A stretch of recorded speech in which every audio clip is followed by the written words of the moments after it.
Hi, everybody. This is Nora Yolis Young with The Experience. And today we have a wonderful guest, a guest that is near and dear to my heart, David Colister. He is CEO of One Free Planet, and he is my expert today on talking about spiritual awakening in regard to Christianity. And, David helped me sort of figure out the best way to say it.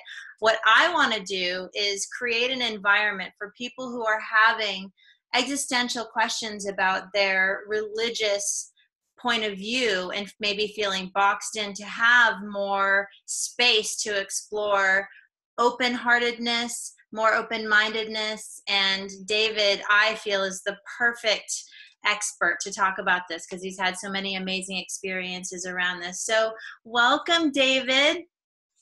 Thank you, Nora. I love you very much. Thank you for having me. Thank you. I love you too.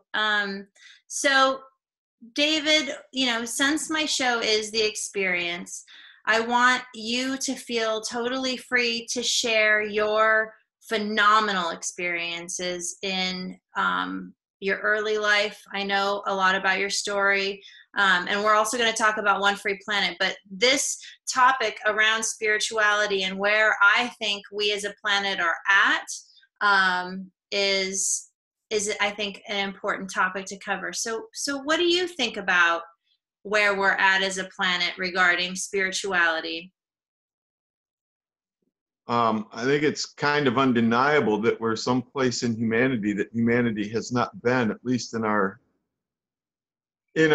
ability to record the history of humanity. I think we're at the precipice of perhaps what is the greatest spiritual shift that we've ever experienced, and it's already happening. It's not going to happen; it's happening, and there are a lot of reasons for why. And I spent my entire adult life studying this topic and how it works and what shifts happen and how they happen. So it's been a fascinating journey for me the last 37 years, 38 years, 39 years. Oh, I'm getting old. Join the club. Well, and you bring up a really good point, and we're going to talk about One Free Planet, which is the experiment that is born from this insatiable desire to explore this area. But I wanted to, you say that so succinctly too. And so your background is affiliate, like your spiritual point of view resonates most with the Christian tradition, correct? Yeah. Mm-hmm. So tell us more about your point of view from a Christian standpoint. Oh, what specifically? Well, so on my show, there are people of all different spiritual points of view. And I don't typically get a chance to talk to people who refer to themselves in the Christian faith, but then have this incredibly open-minded, open-hearted way about them, and is also able to have conversations with people of all different spiritual points of view and be embracing of all of that. So I'm curious, how are you so different? What's going on here? Well, that's a great question. How am I different? I'm not quite sure about that. What defines me perhaps as different is, well, first let me cover a little bit of background about Christianity, if I may. There's a lot of misunderstanding about what it is, what it was, what it's becoming, and please, that's great.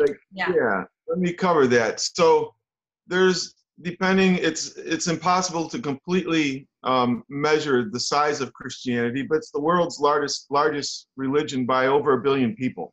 Wow. The second one is 1 billion less than Christians, and so it's very large, and it's growing quickly. You don't see it growing so much in the West, in Western Europe and places like that, in the United States, but in the South Americas and Africa and Asia, it's growing rapidly. It's like 2.1 to 2.3 billion people right now. Wow. The reason why it's hard to measure, it's one of those faiths that you don't have to come from a certain bloodline. right? You don't have to grow up with it. It's something that, well, I like what the philosopher, and you know my struggle with memory, so I know this gentleman's name so well, and I just forgot it. He's a philosopher. It'll pop in at some point. He wrote The Lion, the Witch, and the Wardrobe, and he said, yeah, C.S. Lewis. Thank you. Wow. Yeah, this is living in my head is fun sometimes, and sometimes maybe not so much. It takes a team. It takes a team, yes. C.S. Lewis once said, religion is man's pursuit of God. He said, true Christianity is God's pursuit of man.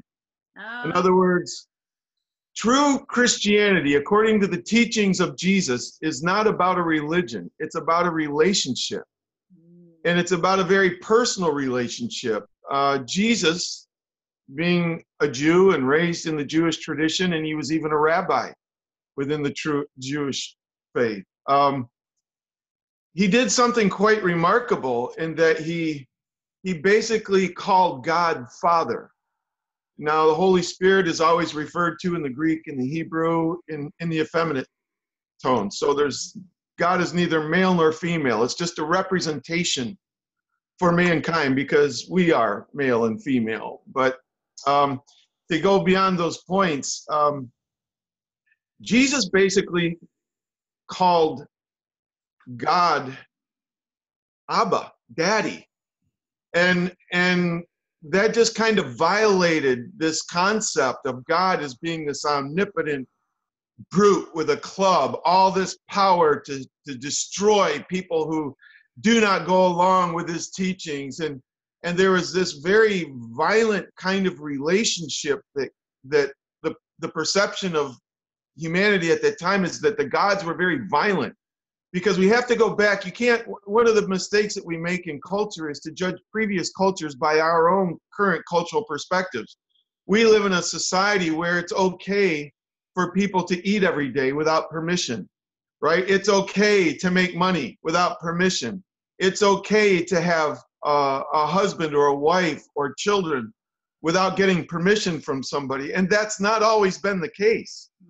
And a lot of these ancient traditions and religions were born in times where things weren't so free, and it was still very much there wasn't this kind of global awareness. Like the people from Asia didn't at some time didn't know that the people from Europe even existed, right? And vice versa, and Africa. And so there was all this geographical separation by continental divides, and then there were cultural differences within these continents, and these people spoke different languages, and they didn't understand one another. Some grew up in the mountains, some in the plains, some in the jungles, some in the deserts, and they didn't understand each other's ways of life. And within their own cultures, they did things to survive, in order to work as a collective and have food enough for everybody in the collective. And the ways that they got along with one another, and the way they thought about marriage and children and food, and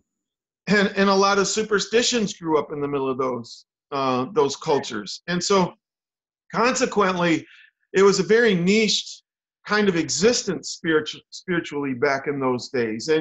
And with the more well-formed Mediterranean, Southern Asia, those kinds of regions of the world where Islam and Christianity and Judaism were born, there was this very tribal. They recognized themselves by tribes. Even families, typically brothers, became tribes, right? They split off, and they had their own thing going on. And often it was very territorial between families. Sure. And who got the blessing from the father was typically the oldest. And so there was some struggle going on. We have to remember that these traditions, these religions were born at a time where there was very little freedom for anybody.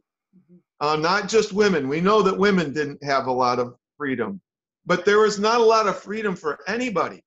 And the way that these paradigms and these cultural kind of mores and rules grew up largely were through spirituality. So people's relationship with God, and they had people that they called priests or priestesses. And these people were kind of the mouthpieces for God. And what they said influenced the tribal leaders, the kings, if you will, or the governors or the chiefs. And so these spiritual people carried a lot of power. And we've heard the saying that power corrupts and absolute power corrupts absolutely. Mm-hmm. Well, it may not be exactly true, but it's pretty much true. If you are represented as somebody who speaks on behalf of God to people that supposedly don't have your role, therefore can't hear from God the way you do, and your morals are defined by this understanding of what is God saying to a people, it begins to lend a lot of power to the people who are in charge of the spirituality of a tribe. Truly. And they would often rule the kings, not so much as kings over them, but they would give edicts and mandates and say, you're pissing off God, dude. And they would have to live with this mindset, because even the kings at those times perceived that there was this separation between the spiritual elite mm-hmm. and the little people, and even between the spiritual elite and the ruling elite. Right. There was this great divide. The whole world was divided. And ever since we've been able to read and write and speak other languages, there's been this somewhat of a melding taking place. And in the modern world, we have global communications, we have global interactions. We can jump on a jet and be on the other side of the world in a half a day. And that would normally, you wouldn't have done it. First of all, the people that attempted it, most of them died. But if you put a bunch of people on the ship, it might take you 6 months to get to some other continent, and then half of the people on your ship are dead. It was no small thing. Right. To acquaint yourself with other traditions and other religions. And so Christianity, being one of the older religions, was born from Judaism, from the Jewish tradition. And Jesus, being a Jew and a rabbi, basically broke down these barriers between God and mankind, humanity, and called God Daddy. Not just Dad, mm-hmm. Daddy.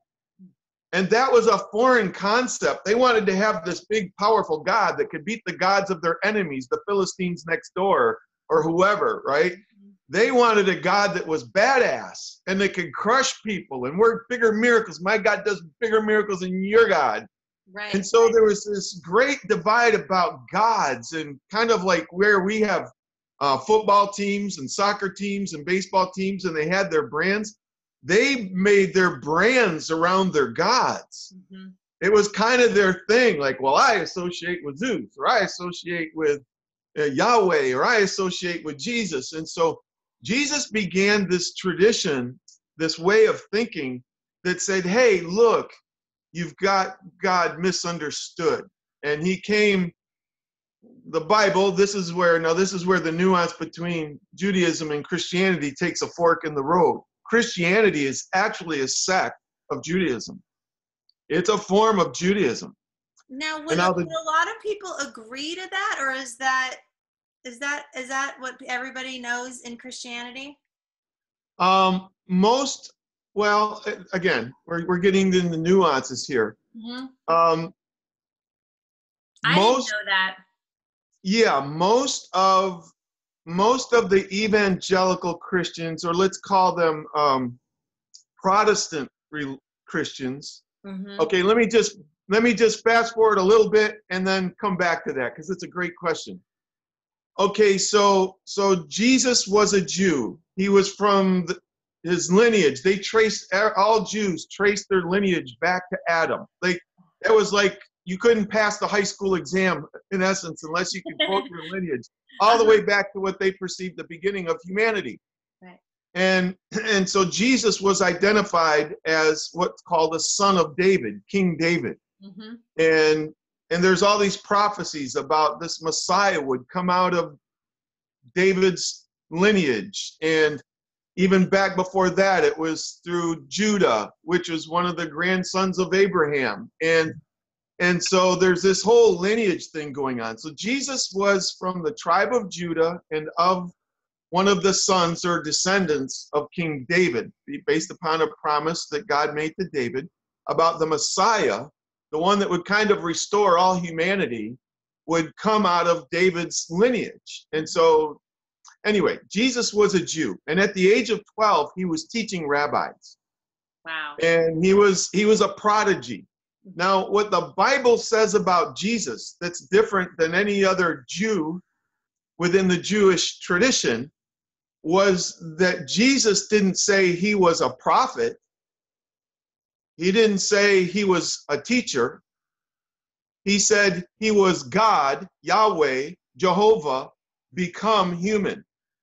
He said, I am God, and I became human for you so that you could understand God and so that I could do something to help humanity that they don't seem to be able to do by the way they perceive God. And so when he called himself, he didn't say, he said, before Abraham was, like the grandfather of all Jews, he said, before Abraham was, he said, I am.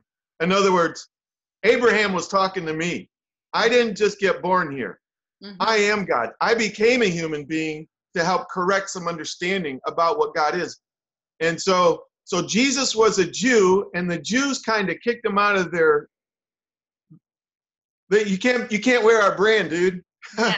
You don't get to call yourself Jehovah or Yahweh you're and be a going man. against the whole school system here. You're thinking too out of the box. Way too out of the box. Mm-hmm. So anyway, Christianity was born for the first 3.5 years, Nora. You couldn't even be a Christian according to their thinking unless you were a Jew. Mm-hmm. Mm-hmm. So it's clearly a Jewish sect.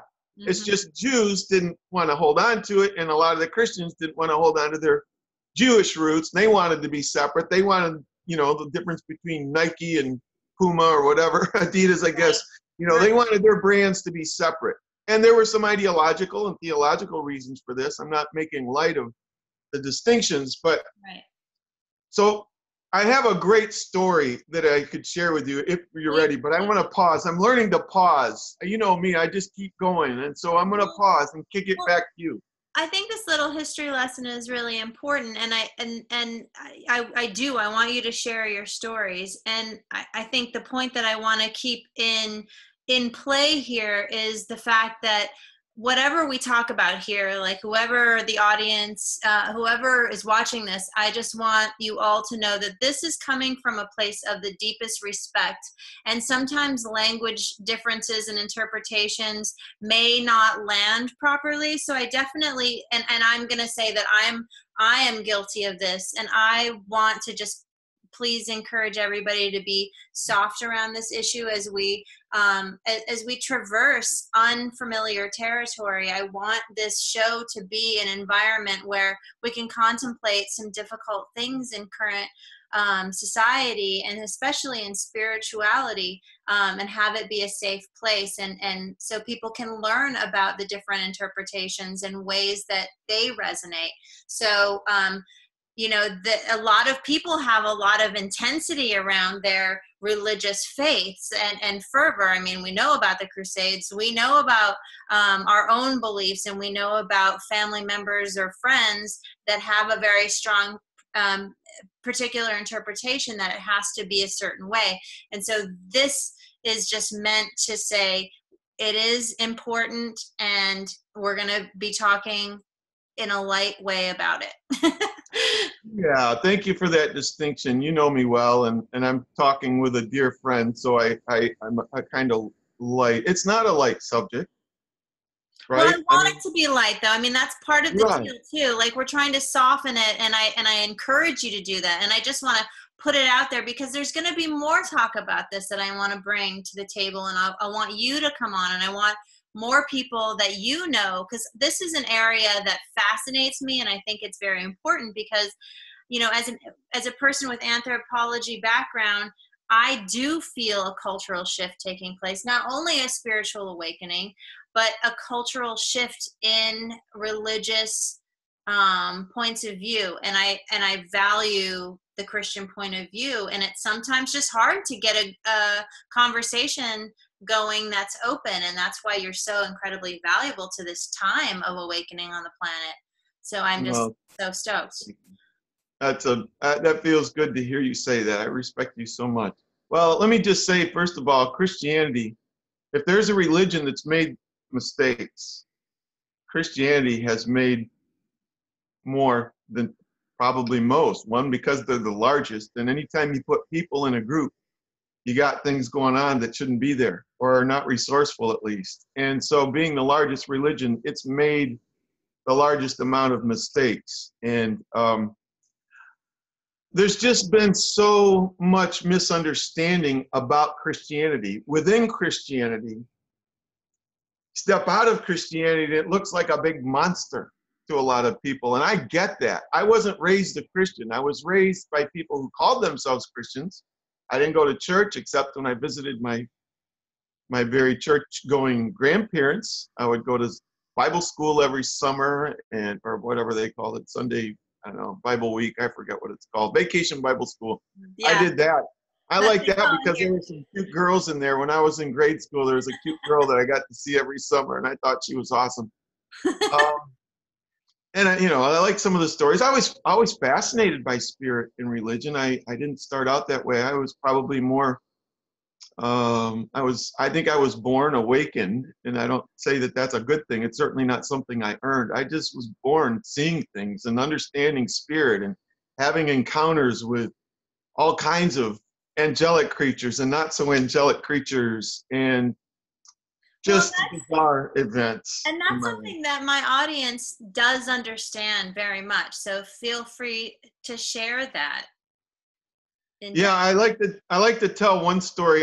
Well, there's a lot of weird things, but I love to tell the story about how when I went to this, I was 15 years old, and I grew up in Lansing, Michigan, which was predominantly an automotive town. My parents were automotive factory workers. My dad was in skilled trades. My mother worked on the factory line, and most of my family, most of my friends' parents all worked at the factories. It was a blue-collar town predominantly. Except for Larry Page's side of town, the founder of Google. He lived in East Lansing. They had that little distinction east, and that's where all the rich, cool people lived, was on that side of town, and the university, Michigan State University. But I was on the opposite side of the tracks from the Larry Pages of the world. I did go to high school with Magic Johnson, though, so that was pretty cool. Yeah, that was pretty cool. But in any case, I remember I was 15, and I went to this party outside of town, and with a friend who just moved there sometime before, and it was one of those small houses, and it was jam-packed with teenagers, high school, and probably most of that school's football players were all there, cheerleaders and whatever, and it was just a high school party.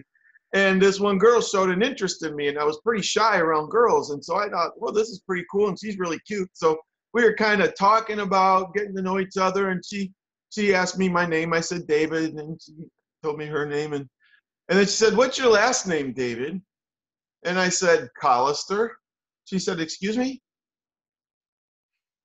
She said, "What is your name?" I said, "David Colister." And she's like, "You're David Colister." And from Lansing. "Are you like a spiritual person?" I'm thinking, yeah, this is kind of a weird conversation. Yeah, I'm kind of known to do some weird things like that. And she screamed out at the top of her lungs, no segue. She said, "Stay right here." She went 3 steps toward the living room. We were in the hallway between the kitchen and the living room. And she screamed at the top of her lungs, "Shut off the music! Shut off the music!" And everybody's like, "What?" She stopped the party. Now, I was a fighter. Like, I grew up fighting people. Like, I was a street kid. I was an alcoholic by age 10. I was a drug addict and dealer by age 11. I had a contract put on my life at the age of 14 by a Mexican gang that wanted to kill me for turning them into the police. And so I was used to fighting a lot, and I enjoyed it. And I enjoyed fighting more than one person at a time, but this was a little bit too much for me. I felt like a sardine in the middle of a bunch of piranhas, in this enclosed house. I was in the center, and there was no exit for me to get out without going through a bunch of people. And I thought, that my reputation as a thug had preceded me. And I thought, oh, great. Now I got to fight a whole friggin' party full of people here. And I'm going to get hurt. And so I'm gearing up for a fight, right? And thinking, who do I take out first? And how do I fight my way through that front door or the back door? And the music shuts down and everybody gets quiet. They're like, what's going on? And she's like, David Colister's here. And I'm thinking, okay, let's go. I'm thinking, there's the biggest guy there. I'm going to hit him so hard, he is not going to know what hit him. And he'll be out of the way, and that'll shock everybody. And maybe I can sneak out the door and get the hell out of this house, right? Strategy. You're just like, got to get out. Yeah, I wanted out. Like, this was not a good situation for me. And so I'm ready to fight. And they said, David Colister. And they're all kind of like, what? David Colister's here? And I'm thinking, I'm just a kid from the wrong side of the tracks. Nobody talks about me like this. What is going on? And she says, we know about you. I said, well, how do you know about me? I said, I don't know. It's, we didn't have the term urban legend, but you're kind of well known around here. And I'm like, what are you talking about? 15 years old, barely made it past. I was a late bloomer. I didn't hit puberty until I was 14. So I'm like, I'm a kid. And they're saying, yeah, like, you know how people all do these spiritual things and, seances and whatever, all these things that kids do. And I'm like, yeah, I'm familiar with that stuff. And they said, well, it never works with us. Until somehow we heard this rumor that if we say in the name of David Colister, crazy shit starts to happen. Weird. And I'm like, what are you talking about? Like, and they said, oh yeah, and all these people started telling me these crazy stories about how if they did seances and they did it in my name, that all of a sudden stuff would start floating and stuff would start going crazy. And I'm going, I have no clue what you're talking about. I know that stuff happens in my world with my seances and the things that I did, but I didn't understand the concept in the name of anything. That's kind of a religious thing. And I had no religion. I didn't know anything about religion.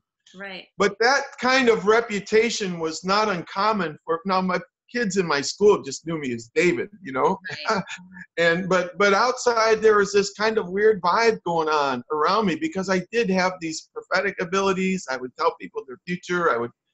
Usually it was prognosticating bad things that would happen to them, and they did. And so people were afraid of me. And when I started doing that stuff and seances and doors slamming and all this kind of stuff, that there's no way a little kid started hypnotizing people at the age of 9 or 10 and was really good at it. And my favorite trick was turning people colorblind so that they, just showing how they'd mix up colors and walk into walls that they thought were door openings. And I was mean. I was a mean spiritual kid and very dark, by the way. But my experience with Jesus happened at 17. So I had an encounter with Jesus while I was planning to murder a few people who ripped me off at a drug deal in Florida. So yeah, you're edgy, man. That's pretty intense. So tell us about your coming into the awareness of Jesus. Well, I was planning these people who ripped me off in a drug deal. You're planning some bad stuff. Lots of bad stuff, and I don't participate in any of that kind of behavior or thought anymore, by the way. I'm 56 years old, so it's almost 40 years ago. That was what I called the old David, the kid David. I had been sexually abused as an 11-year-old, and it really turned me dark and went through a lot of hurt and pain. Oh, that's horrible. I'm so sorry. Well, I think people can relate to this. This is very key, I think. To the trauma. I think I was suffering from PTSD, quite honestly. If you have a gang that you don't know who they are, and they're showing up at your school dance outside and saying, send out David Colister and we'll let the rest of you go and we'll let you live. Yeah. I walked in fear, absolute terror from the age of 13 to 15, somewhere around there, just in terror. Every place I walked, I was afraid somebody was going to kill me. And that's a hard thing for a kid to live under. So I think my darkness grew out of my own fear. And anyways, I was planning to do some very horrible things to some people that ripped me off in a drug deal. I had a shotgun stuck in my face by Hell's Angels people that day, and I was not happy. And And then I had this encounter. I won't go into the details, but it's kind of funny and it's kind of profound in some ways, I guess. But I 6 months. That Jesus came in? Yeah, I had an encounter with Jesus. I didn't see Jesus. He didn't appear to me. I heard this voice audibly speak to me. Mm-hmm. It started me on a spiritual journey. Like, basically what the voice said was, David, your mom and dad didn't raise you to be a murderer, and you need to give your life to me. And I knew it was God, but I didn't know what that was. Like, I had no concept for any organized faith. And, you know, I didn't know anything about God, and I thought, well, I should probably pick up a Bible. I remember going to Bible, church vacation Bible school. So I broke into a school bus and stole a Bible and made that my little one of those little pocket Bibles. I made that my wallet the last few months of high school, and I asked anybody that I thought knew anything about Jesus, like, who is Jesus? I think What that's classic. You broke in somewhere and stole a Bible. Oh, dazed and confused. That was my life. Like, it really was. It was my friends. It was my life. A lot of my friends ended up going to prison or jail or dead or something. And I broke out of that world at a very early age. And but to make a very long story short, I had a very profound experience 6 months after that Florida drug deal gone wrong. Mm-hmm.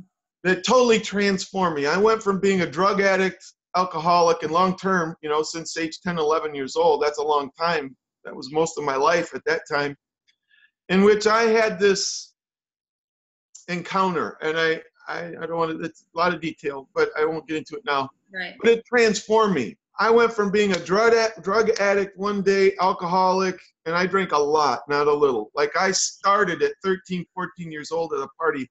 I would get warmed up on a 12-pack. That's what I drank before the party started.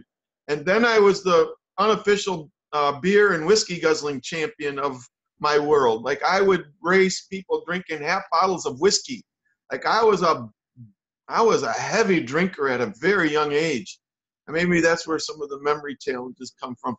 But I went from being that one day to the next day, never had a desire. Like, I'll drink wine and, I'll do stuff like that, but I have no problems with addiction whatsoever. It's a was thing for me. And my life was literally transformed in an hour, in one encounter. Mm-hmm. And it was very profound, very spiritual. A lot of things happened that night that shifted me in this dramatic way. And then I just became hungry to know who Jesus was. I still didn't like religion. Mm-hmm. But I did love Jesus. Jesus, to me, is not a figure, somebody that you read about. He's not a historical figure, although he is. Mm-hmm. To me, Jesus is my closest personal friend. Like, I have, since the age of 17, I feel the presence of Jesus by me 24 hours a day, 7 days a week. I've chewed him out too many times because I didn't like the way he ran his business. I am not a holy man. I never have been able to be good at being a holy man. I was a pastor or minister for 25 years. Wow. And I'll say not a very good one. I just never could quite fit in.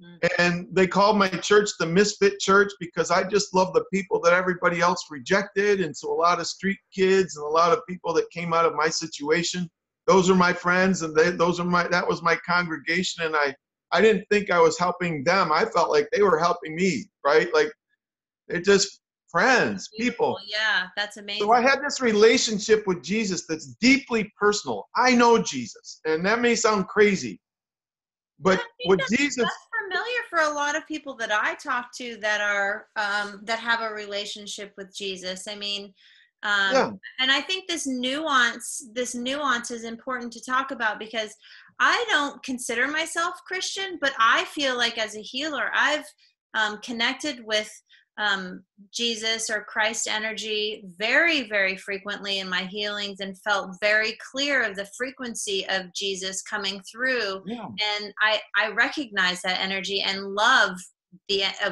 I love working with his energy. And so this is starting to get to the place where I really want to talk about because it's been my experience talking about Jesus and maybe more mystical, spiritual type experiences, that I have run aground with people who are very contained within the context of a Christian church that follows, I'll use the term, follows the Bible as their manual. And I would imagine that there are a tremendous number of people, young people, people who don't fit in, because I've heard that complaint a lot about Christianity. It's like, I can't do well. Like the idea of going to hell if you do something wrong, of being innately sinful, you know. These are things that I think can be challenging to people who are like you. My audience is like you. They're connected to their the higher dimensions. They're connected to the multi-dimensional realms of their greater sensory perceptions. And so when they're having experiences of perceiving angels or demons or whatever it is that they're perceiving outside of this concrete reality, something is wrong with them in the context of the religion, and that they're going to ultimately go to hell. What do you say to those people?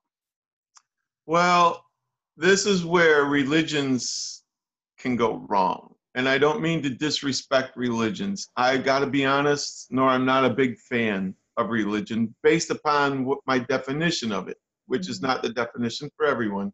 Right. But again, religion is humanity's attempt to kind of know God. Christianity, C.S. Lewis said, true Christianity, he said, was God wanting to pursuing us, like loving us. And so a lot of what we see in Christianity, for example, is not something that Jesus taught. Like, and literally, like before he went to the cross, just before the Last Supper kind of a thing, he was talking to his followers, his main followers, and said, look, I don't want you behaving like these other religious people that wear their flowing gowns and they have their purple robes signifying that they're the ones that speak on behalf of God. And he's saying, I don't want you doing any of that. You don't talk down to people. He says, you're not to lord it over people. He taught them, in fact, what he did is he's knelt down at this time before he suffered on the cross and the beatings that he went through. Before he did that, during the Last Supper leading up to that, he actually knelt down and he did a ceremony that you don't hear a lot about. But it's called, he washed their feet. So these were desert people predominantly, and they wore sandals, and their feet would get filthy. And when you went into somebody's house, it may even be a dirt floor, it was the custom to clean your feet. And often if there were slaves, which again, if somebody won a war against the rival nation or tribe, those people became the slaves of the people. Right. So slaves were common everywhere. It had nothing to do with color. It was, you lost, we won, you're my slave kind of a world. Right. And unfortunately, you know, the women, and especially the young girls, they had the lowest place in these households. Right. And Jesus knelt down and he said, I need to wash your feet. And his disciples like put up a fight, like, no way. Like, I'm going to wash your feet. You're like, Messiah. That's you. Yeah. Yeah, like, no, that's like for the slave girls. That's not even for a family member's little girl. That's a slave girl's role. You don't do that. And he said, if I don't wash your feet, symbolically, if you don't let me wash your feet, then you have no part in my kingdom. And then Peter said, well, then if you're going to do that, just wash my whole body then. Let's get busy. Like, clean me up, bro. And Jesus is like, no, you don't understand. This is not about the feet being washed. This is about how you think. He said, let the people who are greatest become the least. Like, this religion is one thing, and faith in God is one thing. He said, remember, it's daddy, not God. It's not God. It's, think of God as daddy, an affectionate term. Have which more of a personal relationship with God. Right. And that was a paradigm breaker. But now he's saying, as a spiritual leader, your goal is to put yourself beneath people, not above them. not to talk down to them, but to talk up to them, like lift them up, get underneath and lift them up. And he said, I don't want, if you're doing this other stuff that these other religious people, these priests and teachers do, if that's you, you're not in my crew. Right. And That's amazing. and they were thinking they were going to get all the spiritual power, like, oh, you're the Messiah. They didn't believe he was going to die. He said, I'm going to die tomorrow. They're going to kill me. And they're like, no, you're going to heal yourself, right? And I'm like, no, that's not the deal. And so they thought at that time they were going to have all this right hand and left. They were literally fighting over who was going to be the right hand and left hand man. That whole phrase came from the argument that some of the disciples had. Who was going to sit at Jesus' right and who's going to sit at his left when he's ruling the world as a spiritual leader? And he says, you guys just don't get it. That's not what I'm about. Wow. And so his very last teaching was about how you humble yourself. And unfortunately, Christianity went in an entirely different direction, where we had priests all of a sudden, and there's money behind being a priest, and there's power, and then the priest became the kings, the popes, and the religious leaders, and the princes of Europe, the princes of Germany. They were all a part of this bloodline that had to do with priests and Christianity. And anyway, and all of this, the power elite of that, that thing. Yeah. And so, yeah, go ahead. Go for it. No, please. Well, and I think another thing that has happened too is the idea of intense judgment. And we're going to be needing to wind down here soon, but judgment has become something that I can't imagine that Jesus wanted for people to be having harsh judgment on what is right and what is wrong. And my sense, just as I tune into my heart, is Jesus wanted us to be unconditionally loving. Correct. Yes, that's what I would say. Yeah. And so I personally have recently been put in a place where my non-Christian beliefs and my desire to be expansive around spirituality has come across some pretty harsh criticism and judgment in my immediate family. So my heart goes out to people who may be going through this right now too. I would call it persecution. I would call it, witch hunting. And it's not, I don't think people understand that they're doing that. I think in some way they've come under the impression that if they don't convert and proselytize, they're somehow not doing right by humanity. And I just think that that's kind of yucky. It takes it away from the unconditionally loving message of Jesus and puts it in the context of I, the human, have decided and deemed what is correct and what isn't through my read of the Bible. And now I can be like, it can somehow validate being less than kind and less than loving.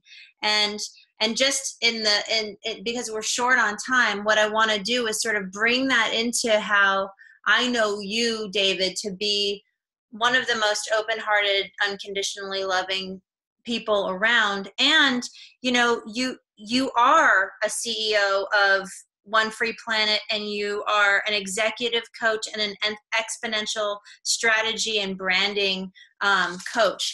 And so what you do is you've brought your spiritual point of view, your expansive spiritual view, into something that I believe is game changing, and that's One Free Planet. And what you're doing, and I'd like for you to share further about this, is you're working with people not only from every discipline across the spectrum, but it's a global, international group of people. And you're also working with people from different spiritual traditions. And what One Free Planet is doing is creating an organization that is based on love, on those prime spiritual tenets that I think honestly run through all pure spiritual traditions. So let's bring the thread of that conversation into One Free Planet so people can start learning about it and hearing about it, maybe getting involved. Yeah, well, basically, One Free Planet, the big objective is to shift the entire planet's ruler, measuring stick, if you will, into love, which is infinitely expansive, right? And we're We creating, all want, isn't it? yeah, like in other words, our currencies in most of the world are based upon things that support them, things like gold or precious gems or property or whatever, right? Technology, oil.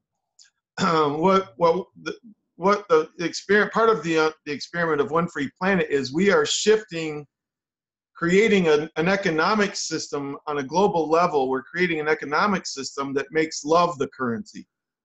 People want the nice cars. They want the gold because it gets them the nice cars, the nice houses. Why do they want the nice houses? Because they want respect. Why do they want respect? Because they want love. Like, let's just get rid of the fluff that kind of dances around the story. The true story is what everybody really wants is to be loved and to express and give more love.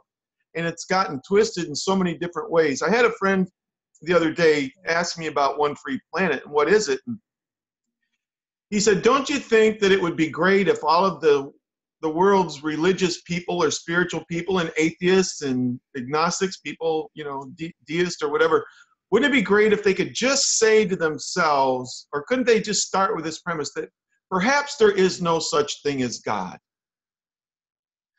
And it opened up this conversation, and it wasn't a debate, although it kind of was. It was between friends. I said, this experiment of asking people to dumb down their faith so that they can play in the sandbox with other people is a ridiculous idea.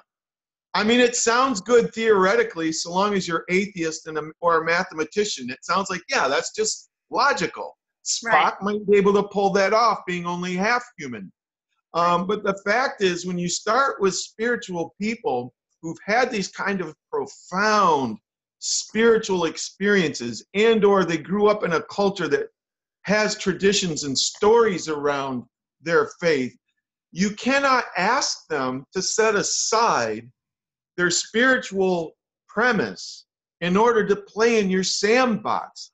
Because what happens is you think you're playing with one person in that. So in work, for example, we say, don't talk about religion. One Free Planet is flipping that. Say, let's talk all about it. Yeah. Let's just learn to do it in a loving way. Well, it's already been done, hasn't it? Like taking, surgically removing spirituality and mysticism and all of that deliciousness. That's been done. That's business 101. That's called the Enlightenment. The Enlightenment was all about separating spirituality from science and from rationalism, from rationale. And that experiment has gone on for 500 years. And it hasn't done anything. I may not say it hasn't done anything. It's been helpful in some ways. We're ready for something more. I think the consciousness of the planet is requesting this of us. There's more, I see it in my clients, and I know you see it everywhere too. This request is something that is permeating our our global community. People want more. They're grappling with this deeper existential need to connect on this deeper level and have a global community that gets that.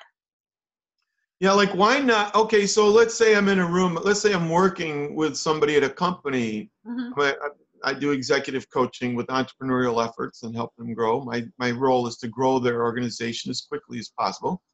Let's say I'm in a room with executives who are from all these different traditions, and one is Muslim, one is Buddhist, one is Sikh, one is a yogi, perhaps, or whatever, shaman, Buddhist, Christian, whatever. Yeah. And in order for companies to grow these days, branding is now synonymous with culture. They're almost indistinguishable. You can't just have a pretty logo and a pretty slogan and people are going to buy that shit anymore. Right. They're like, we will find out who you really are. So you might as well just come clean with it, right? Right. The whole world is asking for transparency. So as a cultural specialist, I cannot effectively help them shift a culture if we can't let people be who they really are. Come out of the closet, so to speak.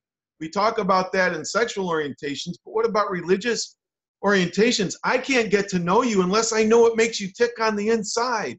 Yeah. Right? And I want to know you because I can't ultimately love you until I know you. Like my love is shallow. Yeah. What if we find out that we disagree on who God is or who Jesus is or what Yahweh is or what Buddha was? Or what if we disagree? How do we handle ourselves in those very delicate situations? That's the next experiment that humanity has to traverse. We have to learn how to love one another and live with one another and coexist and get along and not say, hey, leave your Jesus at the door. Fine, I'll leave my Jesus at the door if you leave your Yahweh and your Buddha at the door. Are we clear with, well, I don't know, my God is cooler than your God. Okay, here we are, 2,000 years, we're still doing this stupid fight? Like, yeah, come on. that's it. Grow up, kids. That is the Grow fight. up. Yeah.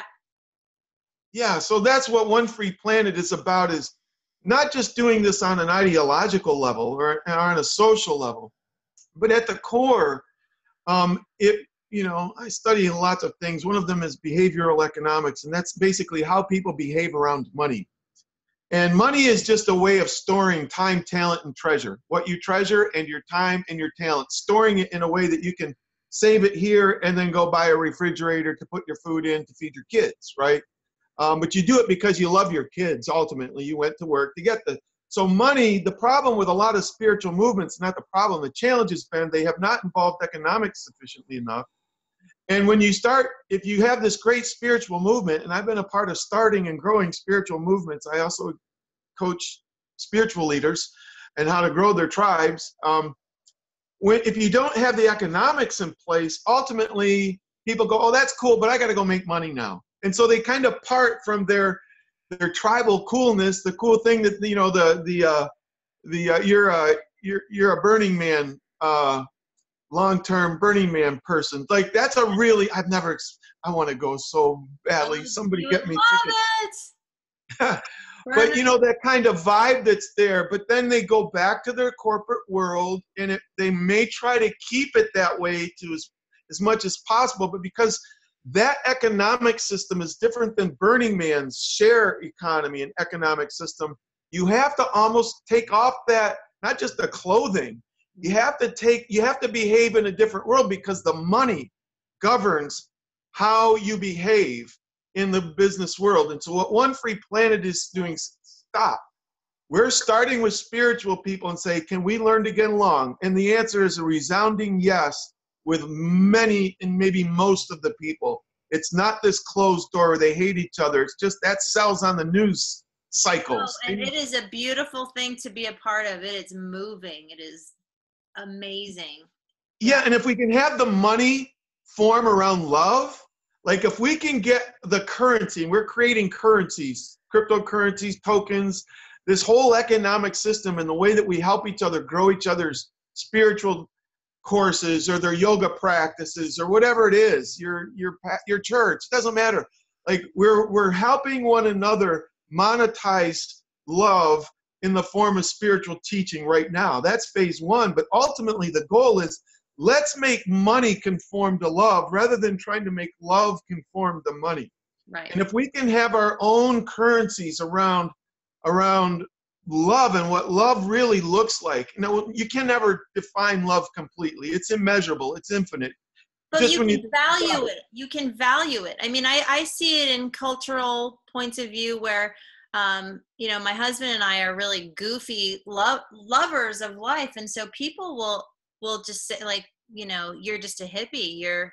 That's weird. That's bad. Like there's this competitive thing that we've seen. And it's funny. It's like we're dopey. I think they sort of equate that lovingness with the dopiness. And it's like, I love that we're just out of control, dopey, idiotic people. And I think they probably do, but it's a choice every single day.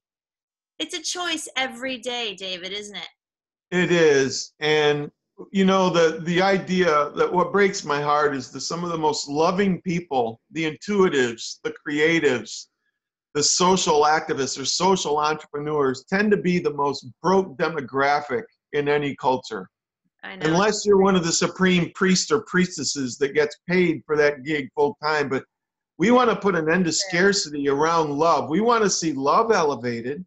We want to ask, crowdsource, how does love show up in this environment? Like, what does it look like? How do we recognize it? And then let's monetize those behaviors. Mm-hmm. And it's all about creating wealth for spiritual people that can gather around love. And it sounds so hippie-ish. And again, I grew up in the 60s and 70s, so I got quite a big chunk of hippie in me.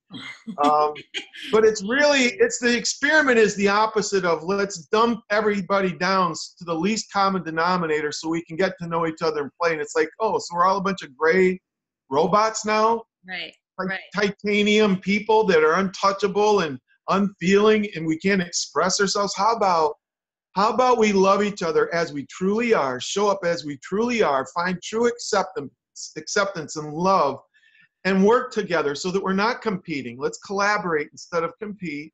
Let's help one another when we can. And if for some reason something that you teach is different than I teach, then I might not represent your teaching to my tribe.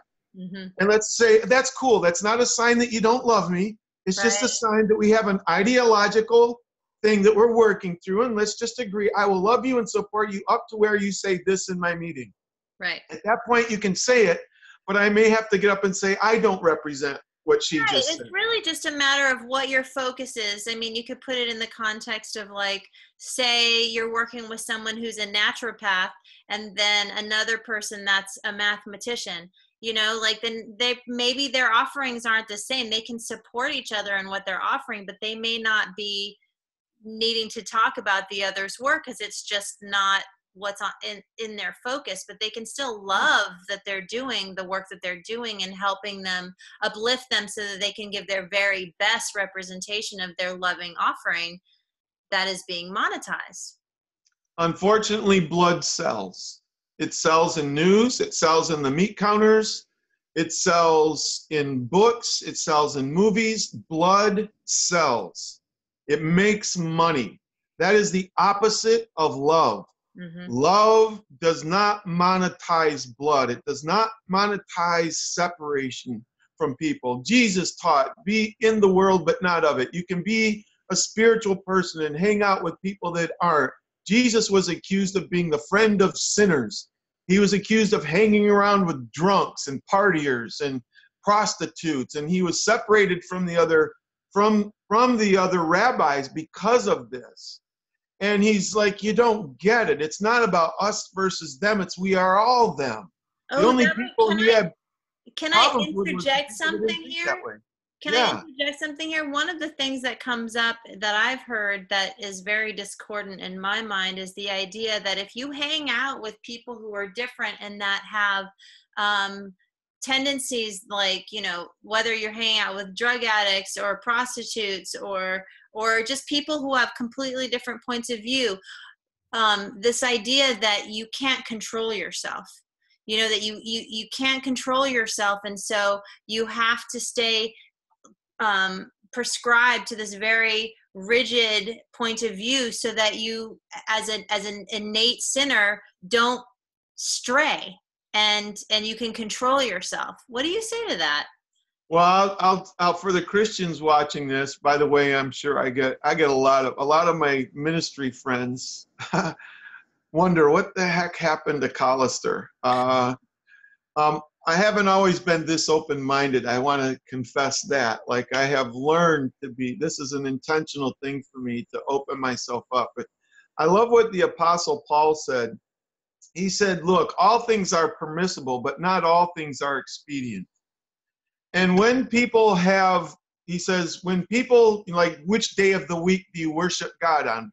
Paul would have said, every day, 24/7, not just a certain day of the week. But he said, some people will hold certain days to be more holy than others. And he said, look, here's the thing. Just don't bother them with it. Like, that's a weakness in them. That's a sign that they have some frailty in their spiritual construct.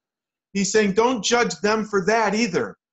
Like, don't say, well, that's stupid, because now you're acting just like they are, saying, well, if you can't be totally permissible in everything, then somehow, you're not as good as me, and you set yourself up as one of the spiritual elite. He's saying, in those situations, he's saying, just understand that's coming from a place of weakness.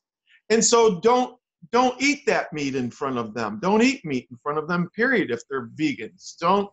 Don't do things to hurt them. It's about expressing love. And it's not your theology that should win out. It's not the teaching that should win out. Jesus is called in the John chapter 1, the first gospel of John, very first verse, it says, in the beginning was the word, or the teaching, the word of God. And then it says the word, this teaching about what is holy, what is spirit, became a human. And we knew his name. His name is Jesus, right? So the teachings of God became human. And so that Jesus could say it was never about the teachings. The teachings were meant to support humanity, not cause all this trouble. And so Paul taught that. He said, just let people have that. And just I personally think, like, what is it within us as human beings that let us feel like we can't handle adversity? That we're so fragile that we can't be empowered to be supportive of people when they're down. Not like if I see someone who's down, I'm going to sit with them and I'm going to connect with them. I'm not going to all of a sudden fall into an abyss of whatever they're suffering from. So I think there's and I don't know if I'm highlighting this clearly enough, but this is a part of my spiritual practice and spiritual desire for humanity, is to feel empowered as opposed to weakened by adversity. That we're very resilient, and resilience, we're finding through like scientific evidence and stuff is, Heart Math Institute is doing a tremendous amount of work around resilience and the strength of the heart and our ability to have fulfilling lives with an understanding that we can move through adversity. And so the idea that we're too weak, the age-old notion, like in Muslim traditions, like, a woman has to cover herself up because a man can't control him. So like a woman has to cover everything, because if a man sees a beautiful woman, well, he just can't be responsible for his actions. And I just think that's a bunch of hooey, because of course you can, but you would have to want to be in control of yourself. So that's, that's my little segue side thing about empowerment. Like, can we have a spiritual interpretation that is empowering to people? And what I hear you saying is, yes, that having a more expansive, open, loving interpretation of spirituality and Christianity in particular can be empowering. Well, we're coming to the end of the age of overlords. We've seen democracy over the last 2.5 centuries spread throughout most of the world. It's going to become all that way eventually. But we're still just coming to the end of the industrial age, in which it was just kind of, we had kings and queens inside of companies, right? So we still had this very hierarchical top-down thing that disempowered people to have Protestantism. You talked about what happened, what's in Christianity. Do they all believe this? The answer is no. Protestant, the root word of Protestantism is protest. Martin Luther, not Martin Luther King, but Martin Luther posted on the door of a religious building his 95 Theses, and basically said, look, Jesus basically said there should be no such thing as a priest, except, he said, that we are all kings and priests, men and women, young and old, color didn't matter. We are all kings. We are all priests. That was the teaching of Jesus. And the idea that we have to have these spiritual overlords telling us what we are supposed to do as mediators between us and this ultimate divine source is diametrically opposed to the teachings of Jesus. And so Christianity split into Catholicism and Protestantism.